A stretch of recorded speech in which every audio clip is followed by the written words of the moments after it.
Olá, colegas!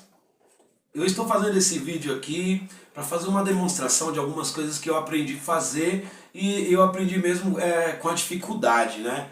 Com o dia a dia acontecendo. Então, eu estou aqui com a minha sanfona, né? Uma Capri, é uma sanfona nacional, né? E ela é muito boa, ela me ajuda muito, né? E aqui é que um amigo levou lá pra feira agora nesse domingo para eu afinar a sanfona, é uma escala, ó.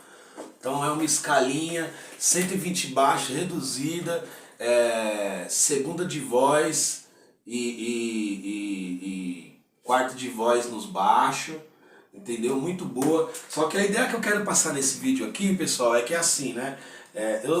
Como eu viajei também um pouco em praia, tocando na maresia e tal, então as vozes elas enferrujam de acordo com o lugar que a gente vai tocar o instrumento. Então, com isso eu aprendi a afinar a sanfona, né? Então é um instrumento muito delicado, né? E é difícil a gente encontrar afinadores assim, né? Nos lugares, e quando encontra é um pouquinho caro, né? Então a gente que ganha, você sabe como é que é, né? Na noite. Então, o cara que me deixou essa sanfona aqui foi o Eudes. Meu amigo foi lá na feira do Imbu, e aí eu falava pra ele, mas Eudes, você tocava sanfona assim, aonde? Aí ele, tocava muito em festa, na fogueira, tava chovendo, não tava nem aí. Então é isso que às vezes o instrumento fica danificado pelo lugar, porque a sanfona ela trabalha com o ar de fora, né? Então ela está respirando. Então, se você está numa beira da fogueira, ela está respirando toda aquela fumaça. Então aquela fumaça ela vai desanimar tudo. Olha aqui, olha só.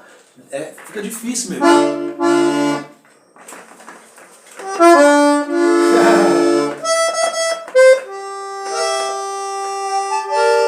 É difícil, é difícil. Fica...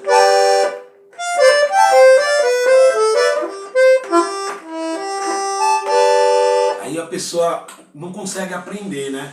Então esse vídeo aqui que eu tô fazendo aqui é só uma explicação, tá? Para essas informações. Então essa sanfona aqui eu vou abrir ela, vou mostrar umas fotos aí pra vocês, vou colocar uns vídeos e eu vou afinar. Só que como eu já vi ela dentro, eu já abri, quer dizer, ela por dentro e já vi como que tá, acredito que não é muita afinação, é mais um balanceamento que a gente precisa fazer. Então, às vezes é uma coisa que a gente acha que é difícil, mas não é não, é simples. A gente só precisa ter atenção e estudo, tá bom?